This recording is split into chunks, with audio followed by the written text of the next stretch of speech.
Thanks a lot, Adam. So welcome to the Tiny Hardware session. We're going to have a very tight schedule with extremely interesting talks, at least for me, but I hope also for all of you as well. And we're starting with Jae-Sun Seo. Jae-Sun is an assistant professor in electrical and computer engineering at Arizona State University.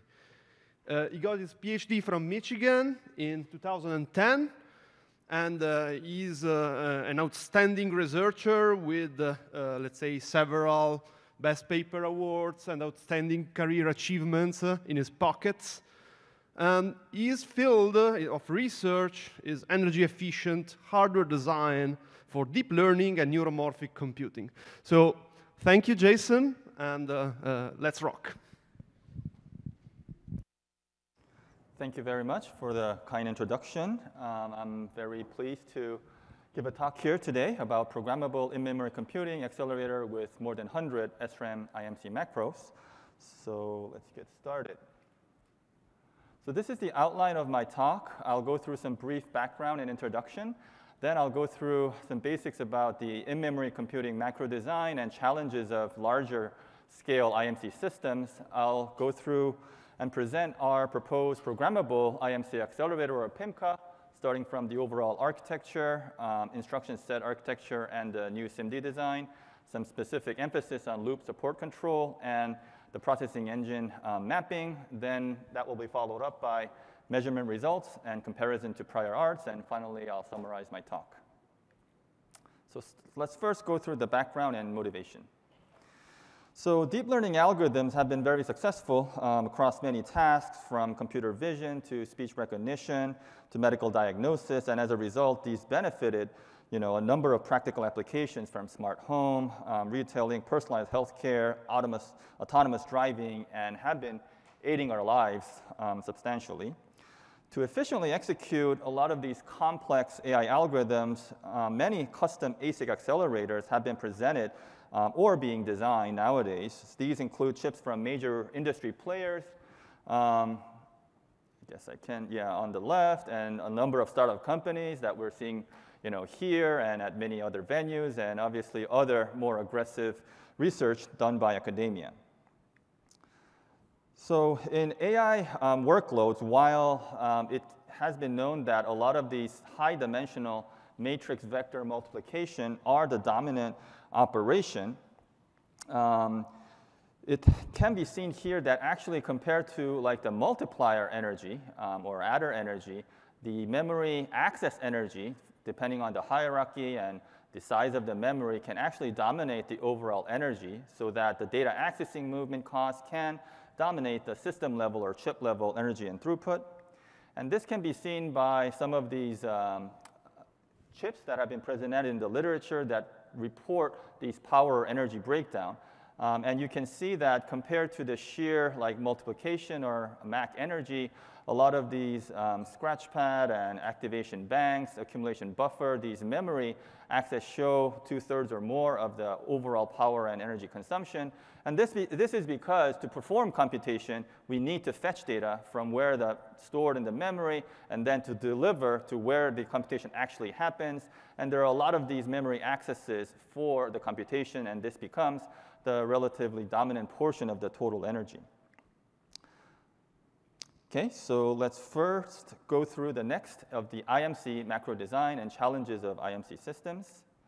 So to kind of break this kind of dominance of the memory access and communication, there has been this so-called in-memory computing scheme that has been presented by researchers and also being investigated by industry nowadays. So the idea, conventionally, we try to have like an on-chip memory, and that goes through row-by-row operation with a limited bandwidth that's conveyed to a buffer that's really close to it, and then that will be delivered to a compute engine like a MAC array where the computation actually happens. Because this computation and memory access is dominating the energy, as we saw in some of the previous works, we're suggesting that this type of in-memory computing, where we're trying to actually embed these type of MAC computation inside the memory For example, along the bit line that we can do some analog computation can largely reduce the data transfer because we are asserting multiple or all rows of the subarray simultaneously. That enhances the parallelism. So overall, there's large potential for high energy efficiency. But now, because we're embracing analog or mixed signal computation, it can be more susceptible to noise or variability that might result in some accuracy loss. And for these more crossbar-based IMC systems, programmability is also a question to follow. So there has been many in-memory computing or IMC work that has been reported in the literature. And here is a brief summary depending on the different memory device types. So in terms of SRAM, the advantage here is that it's tape-outable in the latest CMOS technology, whichever thing might come. As we know, the on-off ratio in an SRAM is very high and it's reliable. It has been demonstrated large-scale integration for many generations. The challenge for the IMC for SRAM is that typically, like the 6T area aggressive push rule is not openly available to researchers and developers, and typically IMC SRAM need at least a couple additional transistors to avoid write upset, and that incurs some area overhead. Because in a larger system, DRAM has to be accompanied. There has been some approaches to go through in computing for the DRAM, and this way we can significantly reduce the DRAM communication. But the challenge is that once you try to change anything in the DRAM, the problem is read is destructive, and modification of the bit cell or array is very difficult, and a lot of the DRAM manufacturers are very resistant to that. On the other hand, there has been these non-volatile memory devices, such as RAM, phase change memory, and so on. So the non-volatility is a big plus, and there's almost zero leakage, and these can be much more dense compared to 6T SRAM. These could be 1T, 1R. But the challenge here is that the on-off ratio is typically much lower than SRAM, and these are not necessarily available in a lot of the advanced CMOS nodes, and these are pretty available in limited or outdated CMOS node, and large-scale integration has not been really demonstrated to the level of SRAM. So to these reasons, here we focus on the SRAM-based IMC designs due to its robustness and viability for large-scale integration in any CMOS nodes. So here is a snapshot of several single in-memory computing macro designs in the literature from 2018 till recently. So initially, it has been driven a lot by academia, and you can see that the macro size is typically around 256 by 128 or something like that. Recently, TSMC and other industry players, startup companies have pushing this as well. But note that this is a single IMC macro design where we first try to demonstrate the concept of embedding what type of computations and how do we design these bit cells so that this high energy efficiency can be achieved for Mac operations. So how do people do it? They try to change the bit cell a little bit or the array design. So in this conv SRAM by MIT, for example, they have like 256 row macro. They divide it into 16 groups where each group has 16 rows. Within a group, it's still row by row operation, and they have the dedicated analog compute module. But all these 16 groups can work in parallel, right? So there is a local compute module. In some of the other designs, they embed a couple extra transistors inside the bit cell to avoid read upset or enhance this element-wise multiplication. And then the output of that is connected to a common read bit line, which computes the analog accumulation. And there are several different ways at the transistor level. Several works use this so-called resistive IMC, where they use the pull-up or pull-down transistors so that they can basically make a resistive divider that represents the mathematical Mac results. Or we can have like a pre-charged bit line, and then depending on how many of the devices are pulling down in the same column, with some time dependency, can represent the analog RBL voltage similarly to represent the Mac computation. In some other works, there has been this capacitive IMC. So if you embed a capacitor inside each bit cell, and in this work, we used a series capacitor so that we can eventually form a capacitive divider, which is much more linear compared to nonlinear transistors, so that the middle Mac bit line, or MBL, can represent the mathematical voltage. So while these single IMC macros, by including some of these transistor level circuits, has been well demonstrating some of how the Mac operations can result in this analog voltage, and they can have an analog to digital converter on the periphery. However, a single IMC macro, obviously, there's a large gap between end-to-end accelerator and a single IMC macro for a concept. So when you have a chip that only has a limited in-memory computing capacity, there are several challenges. First, the throughput and parallelism is obviously low, right, compared to a larger capacity one. And then you would require much frequent update from the weights from, for example, the off-chip DRAM. And then there's also limited data reuse possibility that once you load these weights or activations, you want to reuse it with other weights and activations. But if you have smaller capacity, naturally the data reuse opportunity is much limited. So to that end, in the literature, there has been a lot of focus recently on IMC system designs where people try to include several to hundreds of macros of these things that previously had been demonstrated so that the total on-chip IMC SRAM size is now approaching several megabit in the most recent literature. And then here we're focused on our work collaborated with Columbia and Samsung on PIMCA. So quickly pointing out a couple limitations of prior IMC systems that did try to incorporate a number of IMC macros is that sometimes the DNN layer types that are supported are somewhat limited, and the non-Mac operations are not readily supported on chip, so they have to sometimes go to off-chip. Or other scalar operations such as pooling, residual addition of ResNet and other AI models are not supported, and sometimes only a fixed size convolution kernel, for example, is supported for CNNs. To that end, we're putting together this programmable IMC accelerator, or PIMCA. So the motivation of our chip here is to propose a programmable IMC architecture. And to do that, we put together a custom ISA with a specific emphasis on hardware loop support control. And this is to reduce the number of instructions for repetitive DNN workloads. And we wanted to make it programmable for different networks as well as different activation and weight precision, and while focusing on some recent aggressive quantization by ML algorithms. And importantly, we wanted to integrate a large size IMC SRAM macro. So here we're integrating more than 100 of them, demonstrating one of the largest integrations for IMC systems so that DNN for edge devices can fully fit on chip without involving DRAM. So this PIMCA work has been a collaboration between my research group at ASU with Columbia University and Samsung in Korea, and this has been presented at 2021 Symposium on VLSI Circuits. So first, let's go through the architecture of the PIMCA chip. So our PIMCA chip has 108 IMC macros, where each macro is a 256 by 128 SRAM.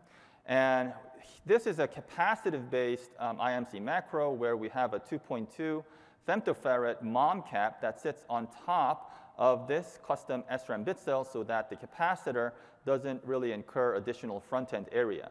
Right, so we have 18 macros in a PE, what we call a PE, and we have 6 PE clusters. And each PE has a configurable adder that we can support different mapping of the neural networks onto the same chip.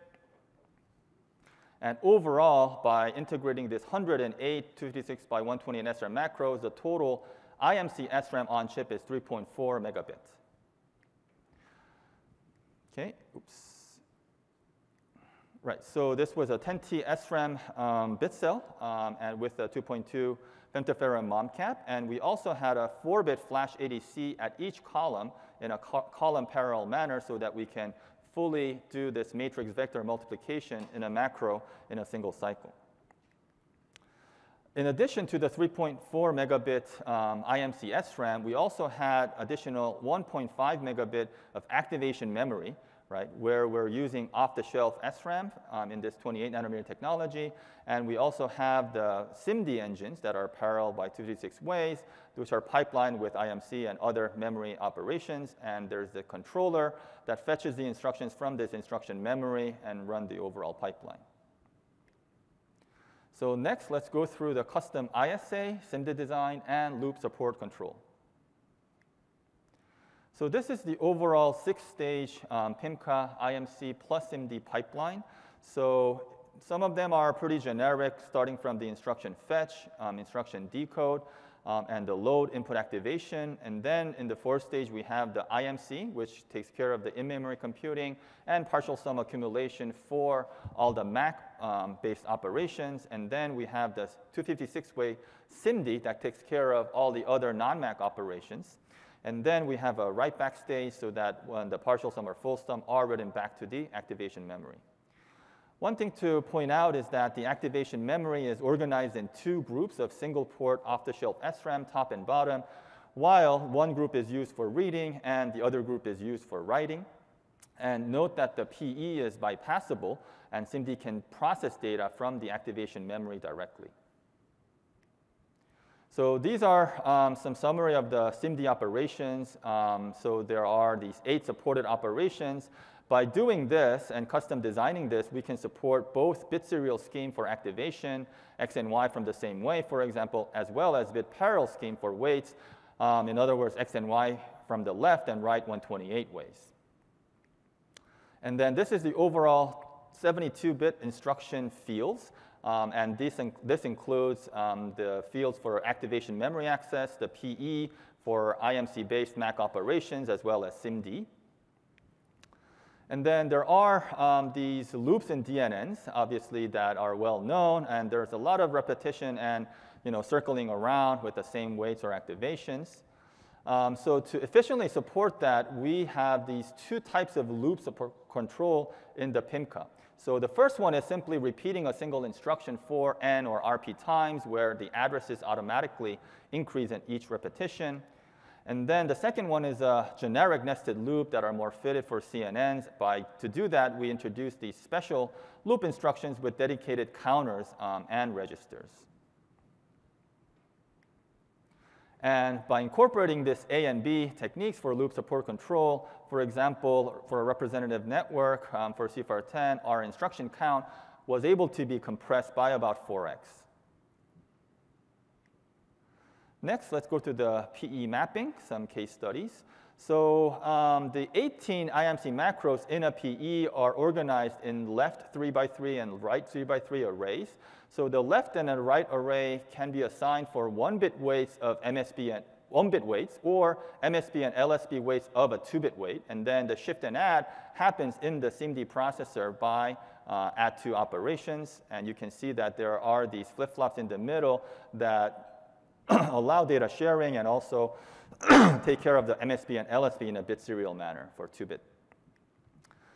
Besides 3x3, we can also support 5x5 and 1x1, and this shows an example of how 5x5 convolution can be supported by the same 18 IMC macros in a PE by enabling the left 5 columns of the IMC and turning the adder tree to 18 input mode. Some of the IMC macros that are not using this is becoming inactive, and the output is automatically set to 0. And putting this together, for example, a VGG9, which has about 3 million weights, so that can perfectly fit in the PIMCA chip so that these medium-sized models can be implemented fully in the PIMCA chip so that we don't really need any DRAM communication. And this shows how different layers, color-coded, are mapped into these different 6 PEs of the PIMCA chip. And each of the rectangle here is a 256 by 128 macro. Next, let's go through the measurement and comparison. So this is the 28 nanometer Global Foundries CMOS chip that we prototyped for the PIMCA chip design. It's about 20 square millimeter, so a relatively large chip where we had 3.4 megabit of on-chip IMC SRAM as well as 1.5 megabit of activation off-the-shelf SRAMs. The peak performance is about 5 TOPS for 1-bit operation, and the system level energy efficiency is reaching 437 TOPS per watt. So these are the in-memory computing kind of analog computation measurement results and the variability that are shown from one macro as well as all of the 108 macros. So you can see that the red box here shows the ideal computation result, and all of the things that are a little blurry and spanning outside of the red box represents kind of the analog variability or process variation affecting some of these partial mathematical algorithm values to the ADC output value. So there is some cell-to-cell or macro-to-macro variations, but after our characterization, it seems that there's small macro-to-macro variation that are achieved, and accompanying some of these algorithm advancement, we can get pretty good still accuracy amidst this kind of variability. This is the chip power breakdown, and including everything, right, including the IMC and activation, controller, we can see that still the IMC-based SRAMs dominate the power consumption, which is a good thing, that all these other auxiliary things and controller to enable this overall chip operation is not consuming a huge amount. And these are the energy efficiency results. So for a given PE, the x-axis here shows out of the 18 macros, how many of them are activated. And this depends on the AI model that are mapped onto the PIMCA chip. Sometimes it's mapped perfectly with 18 macros all working together, and we're characterizing all the way down to it's not, only a low utilization is there. So obviously, when all of the macros are working together, the highest energy efficiency is achieved. When the number of PEs active in a number of macros active in a PE goes down, the power goes down, but the TOPS per watt obviously goes down too. And the right side shows the macro level peak energy efficiency, dotted black line, the system level peak energy efficiency, including everything, and when we're running these different models in different precision, how the average system level energy efficiency goes down. So you can see some of the overheads and the utilization based, how that affects the energy efficiency. So these are a quick comparison with prior works that at least employed several or a number of IMC macros. So the latest ones arguably are incorporating several megabit of IMC SRAMs, and compared to those works, the ones that at least we can compare, we're achieving among the highest system level energy efficiency. And for the same VGG model, for example, we're getting about 30% less energy for the same end-to-end inference. And then to summarize, so today I presented the fact that there are a number of SRAM IMC macros that are presented, resistive, capacitive, and nowadays the state-of-the-art are demonstrating macro level-wise more than 1,000 teraops per watt. But going beyond a single IMC design, there are many IMC system level, because towards a large-scale accelerator, that's a requirement. And as an effort, we presented this PIMCA chip. Is a 28 nanometer chip with megabits of IMC and activation SRAM. We included some programmability with a custom ISA, hardware loop support, and demonstrated high system level energy efficiency. Thank you very much for your attention.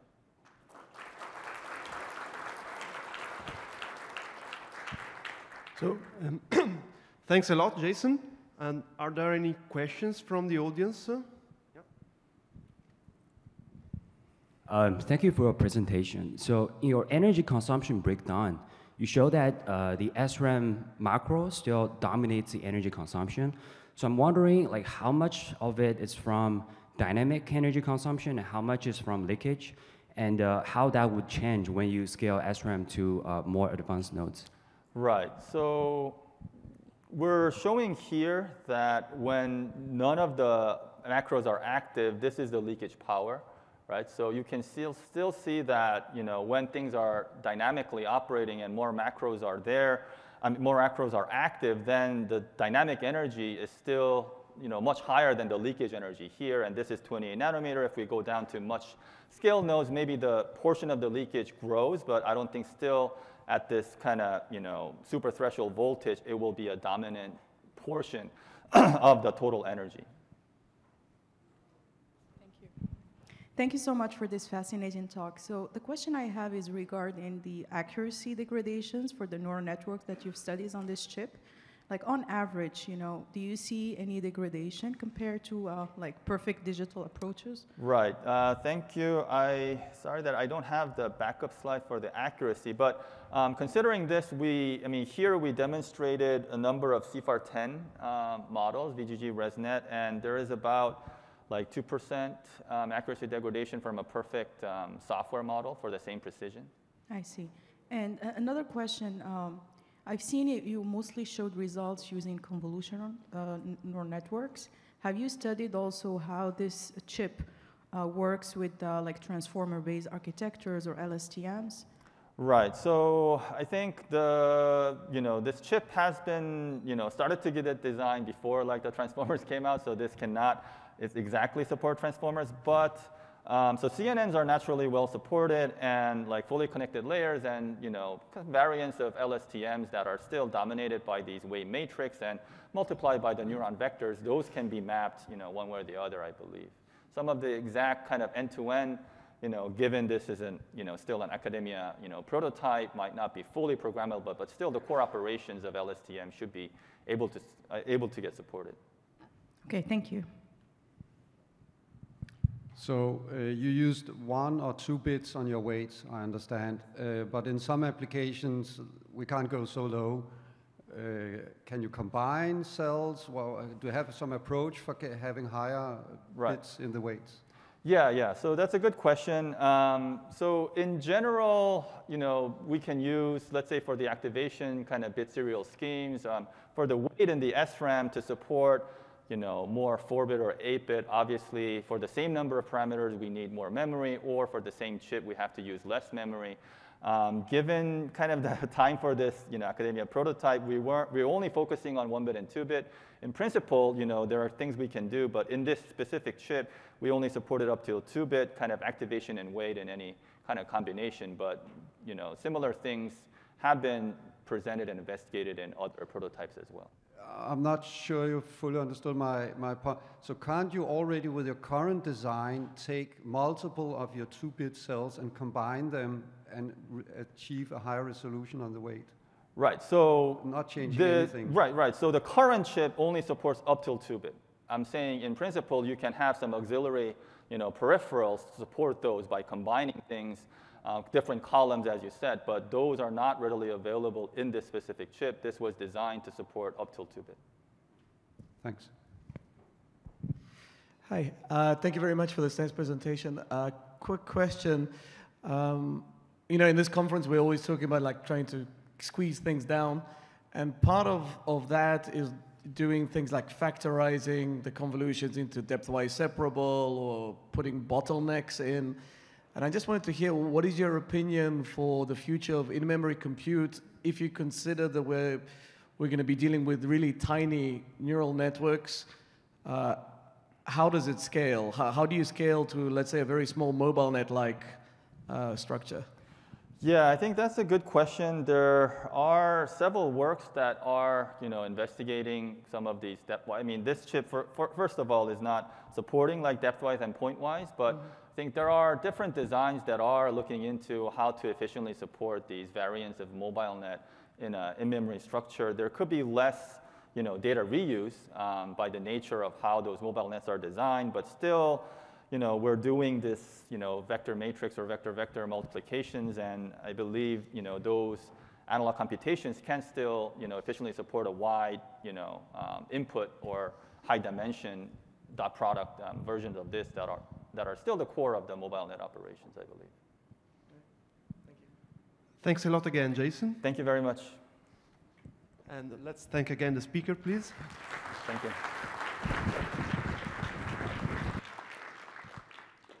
And we are very thankful for our sponsors. The premier sponsor this year is Edge and Pulse. And then executive sponsors are ARM, DeepLight, Qualcomm, and Syntiant. Platinum sponsor, Analog Devices, BrainChip, Infineon, Clickertech, Latent AI, NXP, Reality AI, Renaissance, Sony Semiconductor, and Synaptics. Really very diverse company, great companies who are really driving tinyML forward. And gold sponsors for the Hub, Micro AI, Prophecy, Seed Studio, SenseML, ST Microelectronics, SynSense, XMOS.